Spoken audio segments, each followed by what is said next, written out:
హనుమంతుణ్ణి శివావతారంగా పరిగణించడానికి పలు పురాణ కారణాలు ఉన్నాయి.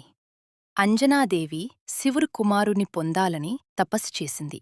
ఆ శివాంశమే హనుమంతుడిగా అవతరించాడు. ప్రధాన కారణాలు: అంజనా తపస్సు.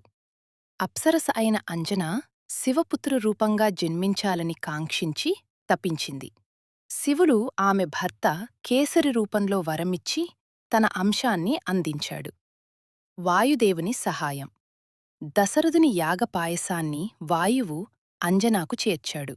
అందులో శివాంశం ఉండటంతో తంతో హనుముడు శక్తివంతుడైన వానర రూపంలో జన్మించాడు. శివ-వాయు సమ్మేళనం. శివుడు ముందు, వాయువు తర్వాత అవతరించినట్టు పురాణాలు చెబుతాయి. కాబట్టి అతడు శివపుత్రుడు మరియు వాయుపుత్రుడు.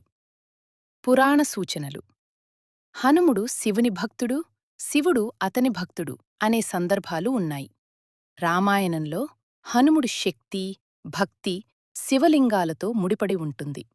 ఈ కారణాల వల్ల అతడు ఏకైక శివావతారంగా గౌరవించబడ్డాడు.